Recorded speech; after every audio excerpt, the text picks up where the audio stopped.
अब ऐतराज किया जा रहा है मेरे लहजे पर। अब मैं लहजा तो इस उम्र में बदल नहीं सकता।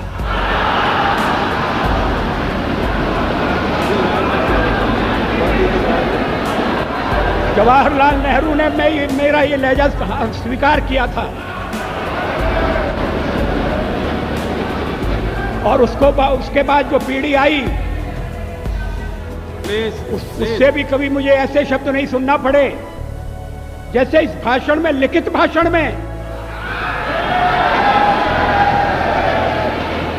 श्री अटल बिहारी वाजपेयी, जिनकी कविताओं और भाषण के पंडित जवाहरलाल नेहरू भी प्रशंसक थे, जिन्हें प्रधानमंत्री नरेंद्र मोदी भी अपने पिता के समान मानते थे। वो 1957 में पहली बार सांसद बनने से लेकर करीब 40 साल तक विपक्ष में बने रहे, जिन्हें कई बार विपक्ष का आमंत्रण भी मिला, लेकिन पार्टी कभी नहीं बदली और 90 के दशक में अपनी सरकार बनाकर भारतीय राजनीति का इतिहास ही बदल कर रख दिया। लेकिन क्या आप जानते हैं कि एक बार उन्होंने पाकिस्तान को लेकर अमेरिका को ऐसी चुनौती दी थी कि राष्ट्रपति बिल क्लिंटन के भी पसीने छूट गए थे। वो खुद बस से सवार होकर दिल्ली से लाहौर पहुंच गए थे। राजकुमारी हक्सर के साथ उनकी प्रेम कहानी अधूरी रह गई थी और एक बार संसद में उन्होंने सोनिया गांधी को भी फटकार लगाई थी। और गुजरात में गोधरा कांड के बाद तत्कालीन मुख्यमंत्री नरेंद्र मोदी जी को प्रजा प्रजा में भेद नहीं करने का पाठ भी पढ़ाया था अटल बिहारी वाजपेयी जी ने। अटल बिहारी वाजपेयी की अनसुनी कहानियां वीडियो पार्ट 2 में आज हम अटल जी से जुड़े ऐसे ही कुछ दिलचस्प किस्से सुनाएंगे, लेकिन उसके पहले नए दर्शक जल्दी से चैनल को सब्सक्राइब कर दीजिए। अटल जी ने कभी शादी नहीं की, लेकिन उन्होंने नमिता भट्टाचार्य नाम की एक बेटी को गोद लिया था। शादी ना करने के सवाल पर अटल जी कहते थे कि मैं इतना बिजी था कि शादी करने का वक्त ही नहीं मिला। लेकिन राजकुमारी कौल के साथ उनकी प्रेम कहानी हमेशा चर्चाओं में रही। मशहूर पत्रकार सागरिका घोष बताती हैं, विक्टोरिया कॉलेज में पढ़ाई के दौरान अटल बिहारी वाजपेयी की मुलाकात राजकुमारी हक्सर से हुई। उस जमाने में दोनों का व्यक्तित्व प्रभावित करने वाला हुआ करता था।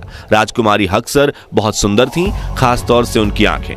उन दिनों बहुत कम लड़कियां कॉलेज में पढ़ा करती थी। वाजपेयी उनकी तरफ आकर्षित हो गए, राजकुमारी भी उन्हें पसंद करने लगी।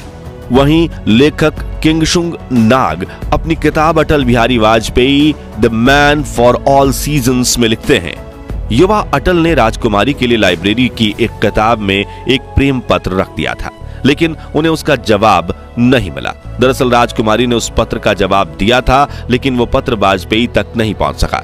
वहीं उन्होंने राजकुमारी कौल के एक पारिवारिक करीबी के हवाले से लिखा है कि वास्तव में राजकुमारी अटल से शादी करना चाहती थी, लेकिन घर में इसका जबरदस्त विरोध हुआ क्योंकि उनके परिवार ने शिंदे की छावनी में रहने वाले आरएसएस की शाखा में रोज जाने वाले वाजपेयी को अपने बेटी के लायक नहीं समझा। उन्हें कहां पता था कि वो जिसके रिश्ते को ठुकरा रहे हैं वो युवक आगे चलकर देश का प्रधानमंत्री बनने वाला है। इसलिए राजकुमारी हक्सर की शादी दिल्ली के रामजस कॉलेज में दर्शन शास्त्र पढ़ाने वाले ब्रज नारायण कौल से कर दी गई। फिर जब 60 के दशक में अटल जी सांसद बनकर दिल्ली आए तो उनका राजकुमारी से मिलना फिर से शुरू हुआ, लेकिन अब दोनों सिर्फ दोस्त थे और अटल का राजकुमारी के परिवार से भी मिलना जुलना होता रहता था। इस तरह अटल बिहारी वाजपेयी की प्रेम कहानी अधूरी ही रह गई और उन्होंने ताउम्र शादी नहीं की। अपने अटल इरादों से दुनिया में हिंदुस्तान को नई पहचान दिलाने वाले अटल बिहारी वाजपेयी काफी शांत स्वभाव वाले थे। कितनी भी कड़वी बात कोई बोल दे, वो जल्दी नाराज नहीं होते थे और चुप भी नहीं रहते थे, बल्कि ऐसा जवाब देते थे कि सामने वाला पानी पानी हो जाता था। ऐसा एक किस्सा हुआ था सन 1999 के आसपास, जब भारत पाकिस्तान के बीच कारगिल युद्ध चल रहा था।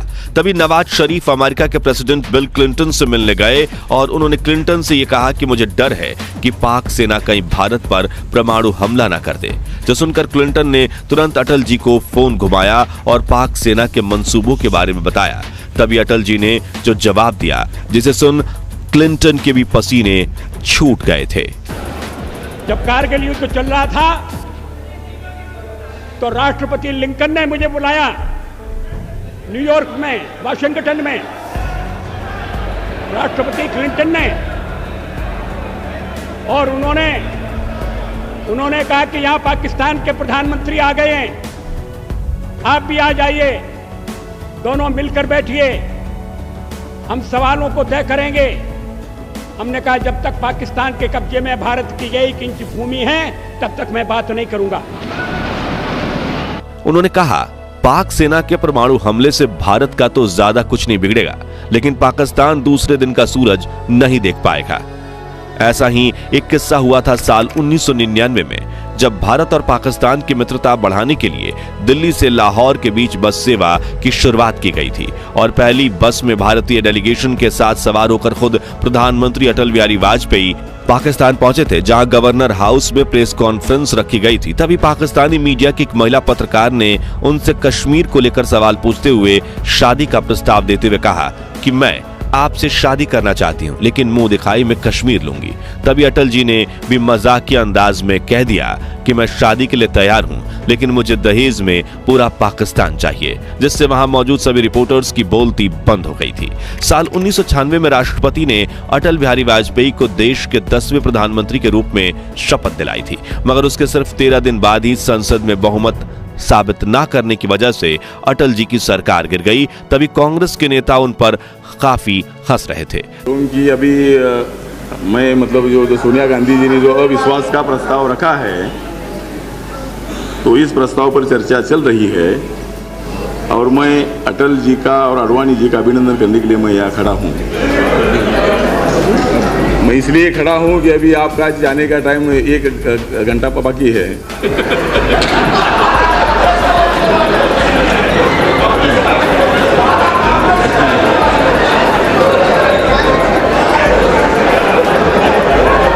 अटल जी आपका नजदीक आया है जाने का वक्त, क्योंकि एनडीए के कुछ लोग बन रहे हमारे भक्त।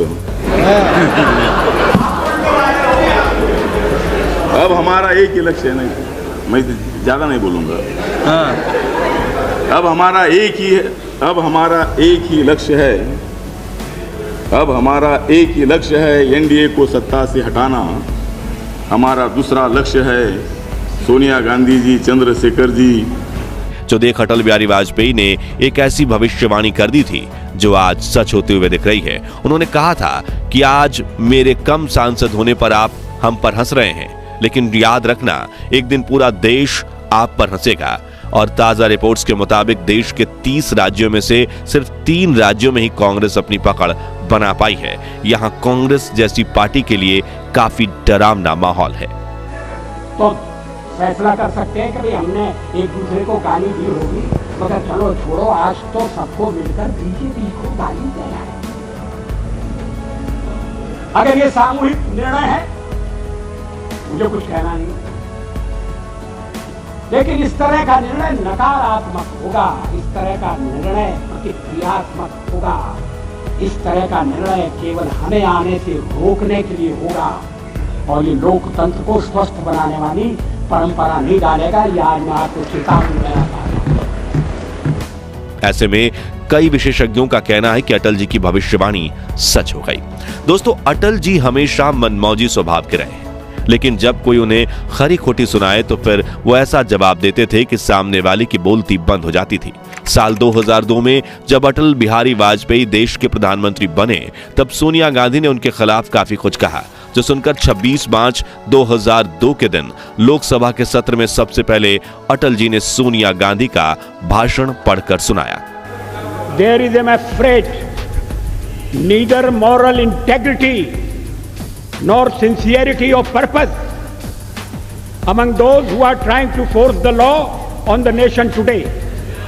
जो पढ़ते हुए उन्हें इतना गुस्सा आया कि उन्होंने सोनिया गांधी को फटकार लगाते हुए कहा, ये मॉरल इंटेग्रिटी क्या है? What is moral integrity? क्या मतलब है इसका?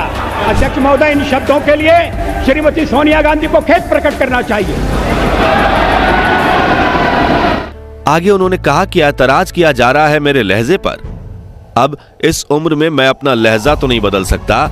जवाहरलाल नेहरू ने मेरा यह लहजा स्वीकार किया था। उसके बाद भी ऐसी जो पीढ़ी आई, उससे भी उन्हें ऐसे शब्द सुनने को मिले जो लिखित भाषण में है, जो सुनकर सोनिया गांधी तिलमिला उठी। आखिर में उन्होंने कहा कि अगर मैं अपने भाषण में कोई असंसदीय शब्द का प्रयोग कर रहा हूं तो निकाल दीजिए, मेरे उस भाषण में से, जो सुन सांसदों ने कहा कि ऐसा कुछ नहीं है, जिसके बाद उन्होंने जबरदस्त डायलॉग मारा। आप भी सुन के। क्यों नहीं है? तो फिर इतना मान लीजिए कि आपने जो शोरगुल मचाया वो बेकार था। अटल जी को टीवी देखना बहुत पसंद था। कोई अगर टीवी बंद कर दे तो वो किसी बच्चे की तरह गुस्सा हो जाते थे। अटल जी से जुड़ा एक पुराना किस्सा है। जब वो पहली बार सांसद बने थे, भाजपा के नेता जगदीश प्रसाद माथुर और अटल जी दोनों एक साथ चांदनी चौक में रहते थे। पैदल ही संसद आते जाते थे। मगर 6 महीने बाद जब अटल जी ने जगदीश प्रसाद माथुर को रिक्शा से संसद चलने को कहा तो जगदीश जी को आश्चर्य हुआ। फिर अटल जी ने उन्हें बताया कि आज मुझे बतौर सांसद 6 महीने की तनख्वाह एक साथ मिली है। ब्राह्मण परिवार में जन्मे अटल नॉनवेज खाना बेहद पसंद करते थे। पुरानी दिल्ली में स्थित करीम होटल उनका पसंदीदा रेस्टोरेंट था। उन्हें खाना खाने के साथ बनाना भी बेहद पसंद था। बारिश के मौसम में वो खुद पकौड़े बनाकर खाते थे। अटल बिहारी वाजपेयी और लाल कृष्ण आडवाणी का दशकों का साथ रहा। वो दोनों एक दूसरे के काफी अच्छे दोस्त थे। एक इंटरव्यू में आडवाणी अटल जी से जुड़ा एक किस्सा सुनाते हुए कहते हैं, दिल्ली में एक उपचुनाव हम हार गए थे। दोनों काफी ज्यादा उदास थे, मगर अटल जी ने मुझसे कहा कि चलो कहीं सिनेमा दिखाते हैं। अजमेरीगंज में हमारा कार्यालय था और पास में ही पहाड़गंज में थिएटर। वहां पहुंचा तो राज कपूर की फिल्म फिर सुबह होगी लगी हुई थी। मैंने अटल जी से कहा कि आज हम हारे हैं, लेकिन आप देखिएगा सुबह जरूर होगी। और अटल जी को मेरी बात पर पूरा यकीन था और वो राज कपूर के काफी बड़े फैन थे। कारगिल युद्ध में अटल जी के नेतृत्व में भारतीय सेना ने पाकिस्तान को घुटनों पर ला दिया था, जिसके बाद कुछ मंत्री उन्हें भारत रत्न देने की मांग कर रहे थे। तभी अटल जी ने उन्हें डांटते हुए कहा कि मैं खुद को भारत रत्न दे दूं क्या? भविष्य में किसी सरकार को लगेगा तो वो देगी, बाकी मैं खुद को नहीं दूंगा। 1957 में जब अटल सांसद बने थे तो पंडित नेहरू भी उनके भाषण के मुरीद बन गए थे। वहीं विपक्ष में होने के बावजूद अटल जी पंडित नेहरू का काफी सम्मान करते थे। इसलिए 1970 में अटल जी जब देश के विदेश मंत्री बने थे तब उनके ऑफिस में पंडित नेहरू की तस्वीर नहीं थी। उन्होंने फौरन आदेश देते हुए कहा कि मेरी ऑफिस में पंडित जी की तस्वीर लगाई जाए। कांग्रेस के मित्र शायद भरोसा नहीं करेंगे, साउथ ब्लॉक में नेहरू जी का एक चित्र लगा रहता था। मैं आते जाते देखता था। नेहरू जी के साथ सदन में नोक झोंक भी हुआ करती थी। मैं नया था, पीछे बैठता था। और जब मैं विदेश मंत्री बन गया तो एक दिन मैंने देखा कि गलियारे में टंगा हुआ नेहरू जी का फोटो गायब है। मैंने कहा ये चित्र कहां गया? कोई उत्तर नहीं दिया। वो चित्र वहां फिर से लगा दिया गया। काफी कम लोग ये जानते हैं कि कविता के शौकीन अटल जी को बचपन से ही देश के लिए कुछ कर गुजरने का जज्बा था। इसलिए आरएसएस से जुड़ने से पहले अटल बिहारी वाजपेयी भारतीय कम्युनिस्ट पार्टी के स्टूडेंट विंग AISF के भी सदस्य रह चुके थे। वहीं उन्होंने 1942 के भारत छोड़ो आंदोलन में भी भाग लिया था और 23 दिन सलाखों के पीछे भी रहे थे। अटल जी 10 बार लोकसभा और 2 बार राज्यसभा में सांसद रहे हैं। वो देश के एकमात्र ऐसे सांसद हैं जो दिल्ली, मध्य प्रदेश, उत्तर प्रदेश और गुजरात जैसे 4 अलग-अलग राज्यों से चुनाव जीतकर सांसद बने हैं। साल 2018 में 93 वर्ष की उम्र में अटल जी की तबीयत काफी नाजुक होने लगी थी और 16 अगस्त 2018 की शाम 5:05 पर उन्होंने अंतिम सांस ली। देश ने अपने इस अनमोल रत्न को खो दिया और हर तरफ सन्नाटा छा गया। लेकिन अटल जी मौत से कभी नहीं घबराते थे और आखिर में हम आपको मौत से जुड़ी उनकी कविता सुनाना चाहते हैं। जूझने का मेरा कोई इरादा न था, मोड़ पर मिलेंगे इसका वादा न था। रास्ता रोककर वह खड़ी हो गई, यूं लगा जिंदगी से बड़ी हो गई। मौत की उम्र क्या 2 पल भी नहीं, जिंदगी सिलसिला आज कल की नहीं। मैं जी भर जिया, मैं मन से मरूं, लौट कर आऊंगा, कूच से क्यों डरूं। तू दबे पांव चोरी छिपे से ना, सामने वार कर फिर मुझे आजमा। मौत से बेखबर जिंदगी का सफर, शाम हर सुरमई रात बंसी का स्वर। बात ऐसी नहीं कि कोई गम ही नहीं, मौत से ठन गई। दोस्तों, ये थी भारतीय राजनीति के अटल, अमर और अतुल्य राजनेता अटल बिहारी वाजपेयी से जुड़ी कुछ अनसुनी कहानियां। अगली वीडियो आप कौन सी महान शख्सियत पर देखना चाहते हैं कमेंट्स में बताइए, और वीडियो अच्छा लगा हो तो इसे लाइक शेयर जरूर कीजिए। साथ ही ऐसे ही दिल छूने वाले वीडियोस के लिए हमारे चैनल को सब्सक्राइब करके पास वाली घंटी जरूर बजा दीजिए। जय हिंद, जय भारत।